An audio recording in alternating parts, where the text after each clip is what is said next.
रहीम अस्सलाम वालेकुम नादरीन, आप यूट्यूब चैनल देख रहे हैं। मैं इमरान खान हूँ। रावी और चनाब के बाद अब सतलुज में जो भारत की जानिब से पानी आ रहा है वो कम होना शुरू हो गया है, बल्कि अब लगातार जो शुरू के एरियाज हैं दरियाओं के, वहाँ पे पानी की सतह नीचे जा रही है।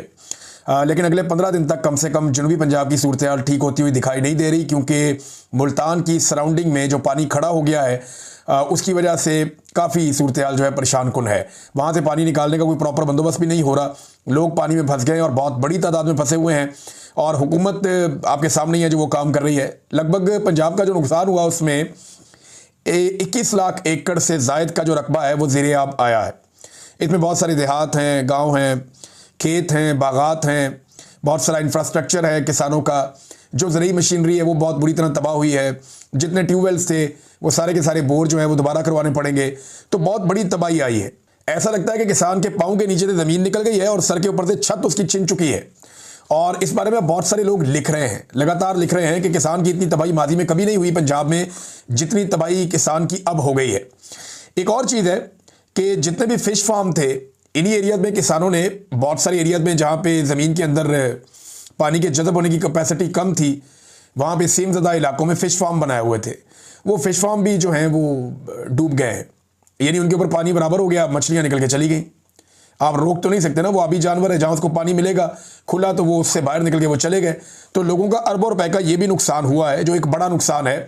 फ़िश फार्मिंग बड़े पैमाने पे की जाती है और ये वो सीज़न था जब मछलियाँ तैयारी के मराइल में थी, उनको बहुत सारी खुराक डाल दी गई थी और आने वाले 2-3 महीने के बाद ये मछलियाँ 2 महीने के बाद ये बाहर निकालनी थी और मार्केट में जानी थी। तो ये तकरीबन एक पकी हुई फसल थी किसानों की, मछलियों की सूरत में जो ज़ाया हो गई है। एक बड़ा नुकसान ये भी है। सरकारी गंदम ऐसा लगता है कि जानबूझकर तबाह की जा रही है। जिन इलाकों में पानी गया और जमा हुआ वहाँ पे सरकारी गोदामों पे कोई बंदोबस्त नहीं किया गया, पहले से गंदम को मूव नहीं किया गया। हालांकि इन्हें काफ़ी अर्सा पहले पता था कि सैलाब आ रहा है, लेकिन ये सारे एरियाज डूबे हैं और जो गंदम है वो बहुत बुरी तरह तबाह हुई है। अब इसके पीछे मुझे एक मेरे सोर्स ने बताया कि ये सरकारी लोग बहुत चालाक हैं। ये बहुत सारी गंदम पहले मूव कर लेते हैं, उसके बाद एक रिपोर्ट बना के दे देते हैं कि जनाब गंदम तो वहाँ पे तबाह हो गई, बह गई। हालांकि गंदम इन्होंने पहले चोरी कर ली होती है। कुछ लोगों का ये दावा है, अब पता नहीं ये दावा कितना सच्चा है, लेकिन हमारे पाकिस्तान में तो सरकारी महकमे इसी तरह काम करते हैं। नाज़रीन, जहाँ जहाँ पे टिकटॉकर जा रही है ना, वहाँ पे लोगों को खाना मिल जाता है, रोटी मिल जाती है, ये चॉकलेट भी दे देते हैं, कोई सेब के दाने भी दे देते हैं, फल भी थोड़ा बहुत बांट देते हैं, अपने हाथ से पानी शानी भी पिला लेते हैं, अपनी वीडियोज़ वगैरह बना लेते हैं। लेकिन जहाँ पे ये नहीं पहुँचते, और क्योंकि लाखों लोग हैं, बहुत बड़ी तादाद में है, तो ये मैक्सिमम पहुँचते हैं 10, 15, 20, 25 लोगों तक या 100-200 लोगों तक। तो मैक्सिमम लोग जो हैं वो वहाँ तक ये पहुँच नहीं पाते। और जहाँ पे ये नहीं जाते वहाँ पे क्या हो रहा है, एक खातून की वीडियो ही वो रो रही थी। वो ये कहती है मेरे 7 बच्चे हैं, हमें 1 प्लेट चावल के मिले। अब बताओ मैं 7 बच्चों का पेट कैसे भरूँ। सूरत हाल तो यही है। लोगों को राशन दिया जाता है, तस्वीरें बनाई जाती हैं और बाद में राशन वापस ले लिया जाता है। मेरे पास बाकायदा वीडियो है ये हरकत करने की। लोग रो रहे हैं कि जनाब हमसे अभी राशन में दिया, तस्वीरों में वीडियो बना के, बाद में हमारे नाम लिख लिए, जनाब आप जाते हुए यहाँ से राशन उठा लीजिएगा। अब हम जाते में राशन देते नहीं, वापस ले लिया। इस तरह की लोगों के साथ बेहूदगी की जा रही है। ये मैं एक पैकेट देख रहा था, इसको देखें ना, इसके अंदर जो सामान है, सामान की मालियत कम है, पैकेट की मालियत ज़्यादा है। ये जो इश्तिहारी पैकेट है इसकी मालियत ज़्यादा है, सामान की मालियत कम है। एक अजीब पागलपन है जिसके साथ पंजाब के सूबे को चलाया जा रहा है। यानी ये आप सिर्फ पैकेट को देखें ना, ये कितना कीमती पैकेट है, इसकी कितनी मालियत होगी। भाई इन पैसों से आप लोगों को रोटी खिला देते, उनके पेट में कुछ चला जाता, लेकिन अपनी जाती तशहीर के चक्कर में इन्होंने सारी लिमिट्स क्रॉस कर दी हैं। ये अब लिमिट तो कहीं रुकती नहीं है। ये देखें ना, एक अस्पताल है, इसकी इमरजेंसी का दरवाज़ा देखें आप, ये इमरजेंसी का दरवाज़ा और इसके ऊपर 8 तस्वीरें लगी हुई हैं इसके आसपास। ये नीचे ऊपर आसपास आप गिने ना तो 8 तस्वीरें लगी हुई हैं टिकटॉकर वज़ीर आला की। ये एक ज़हनी मर्ज़ है और ये कुछ नहीं है। क्या एस्टेब्लिशमेंट ये जो फोटोगर्दी कर रही है, इसको मैं फोटोगर्दी कहूँगा। जैसे दहशतगर्दी की जाती है ना, ज़बरदस्ती लोगों को दहशतज़दा किया जाता है, इसी तरह इस तस्वीर से लोगों को दहशतज़दा किया जा रहा है। ये जो इस वक्त एस्टेब्लिशमेंट एक फोटोगर्दी कर रही है, क्या इस फोटोगर्दी के ज़रिए से एक नाकाम टिकटॉकर को लीडर साबित किया जा सकता है? मुझे तो ये होता हुआ दिखाई नहीं दे रहा। हालात इनके ये हैं कि नाज़रीन, ये ज़रा वीडियो एक देखें आप, छोटी सी। ये मोहतरमा एक जगह पे खड़ी हैं और यहाँ पे वो लोगों को कह रही हैं कि अल्लाह खैर करे सी, यानी उनकी ज़बान में बोलने की कोशिश कर रही हैं। हाथ के अंदर पकड़ा हुआ है एक माइक्रोफोन और लोग जो हैं वो सामने दूर खड़े किए हुए हैं। लोगों से फासला कई एकड़ का रखा हुआ है और वहाँ लोगों के सामने जो है वो बातचीत हो रही है। देखें ज़रा थोड़ी सी वीडियो आप, ये देखें आप। आपने फिक्र नहीं करनी, जो जो भी नुकसान हुए पानी उतर जाए, इंशाल्लाह पूरा करेंगे। वो देखें कितनी एकड़ों दूर लोगों को खड़ा किया हुआ है, और खुद गाड़ी के दरवाजे के ऊपर खड़े होकर ताकि कोई नुकसान ना पहुंचा सके, फौरन नीचे होने की कैपेसिटी भी रहे। ये क्यों है? ये इनके पास कुछ रिपोर्टें हैं, जिनमें से मैं आपको एक चीज़ ये दिखाता हूं। अभी ये आप वीडियो देखें, आपको आइडिया हो जाएगा ये इनको क्यों करना पड़ रहा है। ये 18 तारीख की वीडियो है, और इस वीडियो में देखें एक बच्चा नवाज शरीफ और मरियम नवाज के पोस्टर को पत्थर मार रहा है। ये जहां सैलाब आया हुआ है, ये वो इलाका है। ये अगर आप गौर से देखें, नीचे लिखा हुआ भी है 18 तारीख, और उनका एक बोर्ड लगा हुआ है। अब सैलाब मुतासरीन इतने परेशान है कि वो अपना दुख और अपना गम जो है उसका इजहार कर रहे हैं। ये पत्थर मार रहा है, ये कोई दुश्मन तो नहीं है इनका जाती, ना इसको किसी पॉलिटिकल पार्टी ने भेजा होगा, लेकिन ये मनाजिर आपको देखने को मिल जाते। अब ये इनको डर है कि लोग इन पे पथराव ही ना कर दें। ये हेलमेट पहन के लोगों में घुसेंगे कुछ अरसे के बाद। अभी तो इनके पास पुलिस है, इंतजामिया है, बहुत बड़ी सिक्योरिटी है, फौज ने इनके सर के ऊपर हाथ रखा हुआ है, पूरी मिलिट्री इनके लिए इस्तेमाल होती है, एजेंसियां इनके लिए इस्तेमाल होती हैं। इनके खिलाफ खबर दे दो तो एजेंसियां जो हैं वो सहाफियों को उठा के ले जाती हैं। सहाफियों की ये हालत कर दी कि पहले समीना पाशा साहिबा के ऊपर मुकदमा दर्ज किए, खातून जर्नलिस्ट हैं, वर्किंग जर्नलिस्ट हैं, एक वर्किंग वुमेन है, उसके साथ आप ये ऐसा कैसे कर सकते हैं? पहले आपने उनके जो है वो उनके ऊपर मुकदमात किए, उनको नौकरी से निकलवाया, उनके ऊपर दबाव डाला। अब वो सोशल मीडिया के जरिए काम कर रही हैं, और सिर्फ इख्तलाफ राय है कि पाकिस्तान के इदारे चाहते हैं इस औरत की तारीफें करो, वो नहीं करती। अब उनके बैंक अकाउंट तक सील कर दिए गए हैं ताकि वो उनके घर वाले जो है वो खा पी भी ना सकें। इन्होंने लोगों की मईशत के ऊपर हमला कर दिया, सिर्फ इसलिए कि जनाब हमने जो नमूने लाके बिठाए हैं इनकी आप तारीफें करें, आपको पैसे मिलते रहेंगे, आपके अकाउंट खुले रहेंगे। लेकिन अगर आपने हमारे बिठाए हुए नमूनों के ऊपर तनकीद कर दी, या हमारे कठपुतली सरकार के अंदर बिठाए हुए जो हमारे जोकर्स हैं इनके ऊपर आपने तनकीद कर दी, या इनको आपने बेनकाब कर दिया, तो हम क्या करेंगे? हम आपके अकाउंट भी सील करवा देंगे। हम आपके घर से रोटी रिज़्क आपका छीन लेंगे। राज़िक मेरा अल्लाह रब्बुल इज़्ज़त है। समीना पाशा डटी हुई है। जो इन्होंने किया शाकिर वान साहब के साथ, उनको 4th शेड्यूल में डाल दिया पकड़ के, उनके अकाउंट सील कर दिए, उनका आईडी कार्ड ब्लॉक कर दिया, उनकी सिमें बंद कर दी मोबाइल की, उनको उठा के 4th शेड्यूल में डाल दिया। 2 दफ़ा जैसे उनको उठाकर लेकर गई है, उनको तशद्दुद का निशाना बनाया। कैसा जुल्म है, कैसा जबर है इस मुल्क के अंदर जो लगातार किया जा रहा है। ये वो सहाफ़ी है जो सिर्फ इख्तलाफी आवाज़ें और कुछ नहीं है, तो इन्हें खतरा है, ये पब्लिक में जा नहीं सकते, इसलिए एकड़ों दूर खड़े होकर इनको अगर पब्लिक में जाना है ना तो पहले इनको बंदोबस्त करना पड़ता है, इन्हें बहुत ज़्यादा स्क्रूटनी करनी पड़ती है, औरतें और बच्चे तलाश करने पड़ते हैं जिनके पास ये जाए, और फिर पूरा एक माहौल बनाया जाता है, एक जरगमाल किस्म का माहौल बनाया जाता है जहाँ पे लोग सहमे हुए होते हैं। वहाँ पे ये टिकटॉकर्स को ले जाके वीडियोस बनाई जाती हैं। पूरा एक माहौल जब तक नहीं बन जाता तब तक ये लोग रिस्क लेते ही नहीं है। और अभी इस वक्त ये क्या कर रहे हैं वो मैं आपको बताता हूँ। नाज़रीन, एक गाने पर काम हो रहा है, एक गाना है, म्यूजिक है, उसके ऊपर काम हो रहा है, और कुछ बाहर से भी मदद ली गई है। कुछ इनके अपने लोग हैं जो टिकटॉकर्स के अपने लोग हैं वो भी हैं, और कुछ बाहर से भी मदद ली गई है।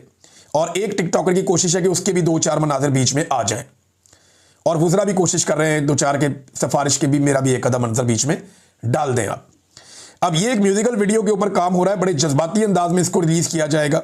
इसमें कुछ स्लोमोज हैं, स्लो मोशन वीडियोज़ हैं, कुछ बच्चों और मरियम नवाज की और कुछ खवातीन की वीडियोज़ हैं, कुछ खिलाने की पिलाने की वीडियोज़ हैं, और इस किस्म की चीज़ें जो हैं वो स्लो मोशन के अंदर शामिल करके और उसकी प्रॉपर इस वक्त एडिटिंग की जा रही है, और बड़े माहिर लोग हैं जिनसे काम लिया जा रहा है।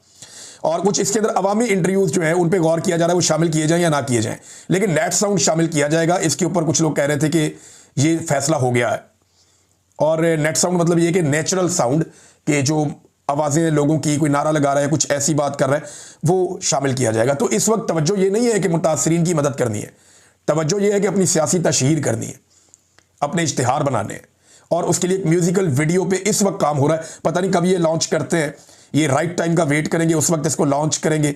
बहरहाल एक म्यूजिकल वीडियो तैयार की जा रही है, मैंने आपको वक्त से पहले बता दिया। मैंने आपको पहले बताया था कि सऊदी अरब जाएंगे, कैमरामैन साथ लेकर जाएंगे, और इन्होंने पहले से म्यूजिक भी रखा हुआ है, और उस म्यूजिक के ऊपर कुछ वीडियोस बनानी है और वो बाद में डालनी है। वो हुआ था ना, मैंने आपको पहले बताया था।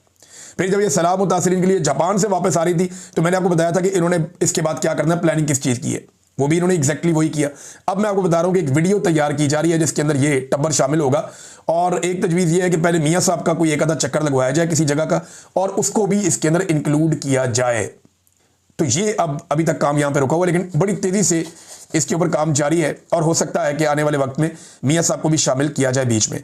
नाज़रीन, सैलाब मुतासरीन की मदद के लिए शहबाज शरीफ साहब ने कहा जी कि हम जो मुतासरीन हैं उनकी बिजली का बिल माफ़ कर सकते हैं। अव्वल तो उनका बिल ही बहुत थोड़ा होता है, बहुत ही गरीब लोग हैं वो, लेकिन उनका बिल माफ़ करने के लिए भी उन्होंने शर्त ये रख ली कि हम IMF से जाकर इजाज़त लेंगे। अब बात यह है कि अपने सैलाब मुतासरीन की मदद के लिए भी इनको जाकर IMF से इजाज़त लेनी पड़ेगी। और अपने आप को गिरवी रखना किसे कहते हैं, यानी इन्हें सांस लेने के लिए भी IMF की इजाज़त लेनी पड़ती है। हमारे लोग डूब रहे हैं, उनकी हम मदद करना चाहते हैं, चलो चलकर IMF से मदद लेते हैं। ये कहते हैं ना, ये बहाली का काम करेंगे, लोगों को उनके पैरों पे खड़ा करेंगे, लोगों का नुकसान पूरा करेंगे। लोगों के जितने जानवर मर गए ना, उसका नुकसान नहीं ये पूरा कर सकते। जो लोगों का अरबों डॉलर्स का नुकसान हो गया ना फसलों का, उसको ये पूरा नहीं कर सकते। और इसके बाद जो नुकसान होना है इंडस्ट्री का, वो भी ये पूरा नहीं कर सकते।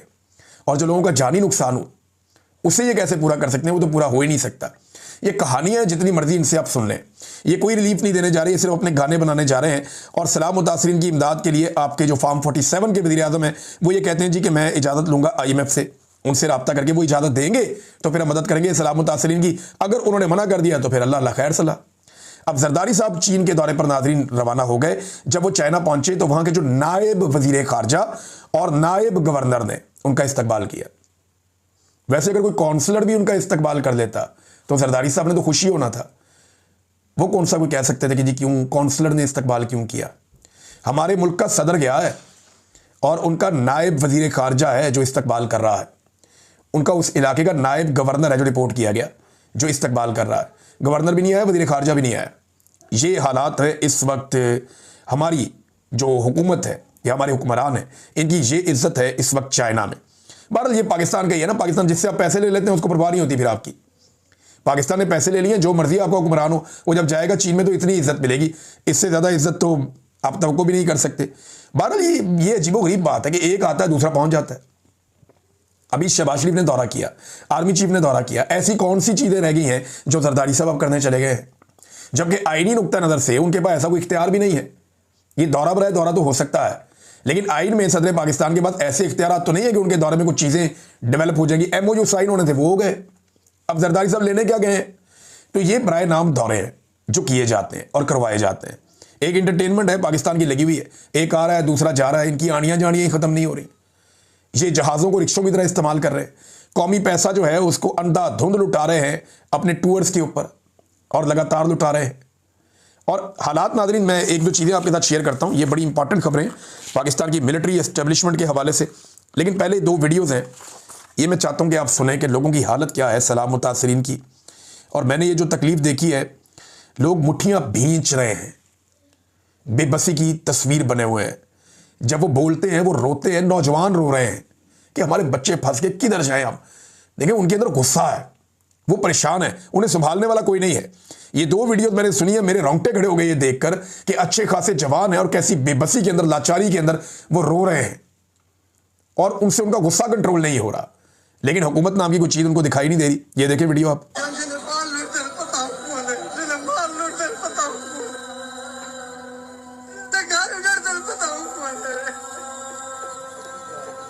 जिसका माल लुटता है, जिसका घर उजड़ता है, पता सिर्फ उसी को होता है उस दुख का, कोई और नहीं समझता। वो ये कह रहा है।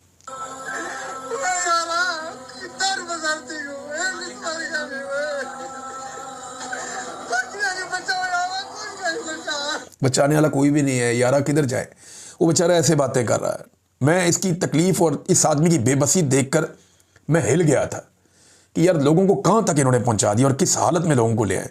ये एक और वीडियो देखें। इस नौजवान को जब मैंने बोलते हुए देखा, इसका बस नहीं चल रहा कि ये फट जाए। यानी ये देखें ना बेचारा कैसे बोल रहा है। ये चंद अल्फाज हैं इसके, ये देखें।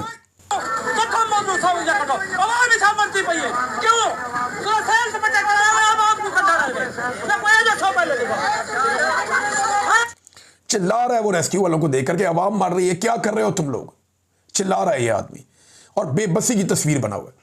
ये नाज़रीन मैंने बहुत सारी ऐसी वीडियोस देखी। वो रोता हुआ बंदा निकला पानी में से बाहर, ड्रमों के ऊपर, पता नहीं कितने किलोमीटर बेचारा ड्रमों के ऊपर तैर के बाहर निकला, थका हुआ था, रोता हुआ निकला और निकल के उसने बताया कि सारे मर गए, मैं कश्ती में लेकर आ रहा था, मैं नहीं बचा पाया अपनी फैमिली को, कश्ती डूब गई, सारे मर गए।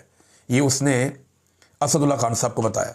असदुल्ला खान साहब हों, हमारे दोस्त शहबाज साहब हों, फाज शहबाज साहब, या उमर दराज गोंदल साहब हैं, अब शेख साहब हैं, शेख आगा शेख सरवर साहब हैं, हसनैन हैं, उस्मान चौधरी हैं, ये सारे लोग जो चीज़ें रिपोर्ट कर रहे हैं ना, उससे बड़ी तकलीफ़ हो रही है। और जो चीज़ें दिखाई दे रही हैं ना, ये हम कभी भी देखना नहीं चाहते थे बतौर कौम, लेकिन हमें देखनी पड़ रही हैं और हुकूमत की तवज्जो दीगर चीज़ों की तरफ इन मामलों पे नहीं है।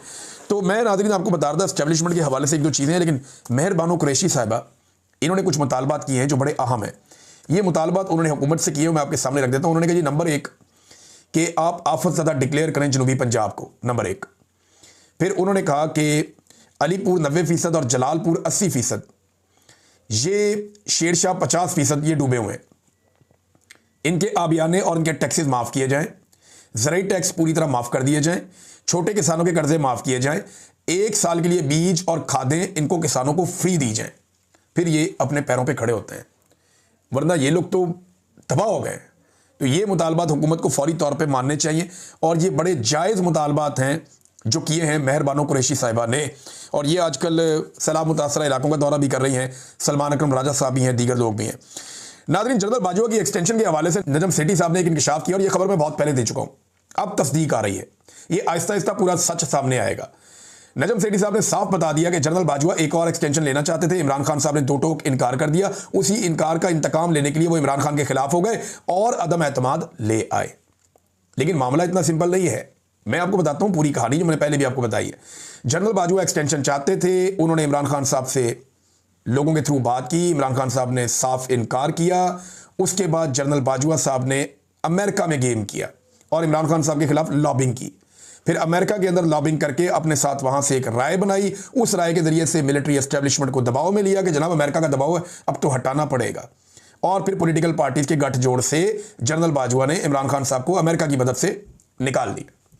अब इमरान खान साहब को हुकूमत से जब वो निकाल रहे थे, तब इमरान खान साहब ने कहा कि अगर इन चोरों को लेकर आ रहे हो ना मुझे निकाल कर, तो बाजवा साहब अगर अपनी एक्सटेंशन के लिए कर रहे हो तो आओ मैं दे देता हूं। ये भी इमरान खान साहब ने उन्हें कहा था तंग आके कि भाई ये मुल्क का बेड़ा गर्क तो ना करो इस जिद के अंदर।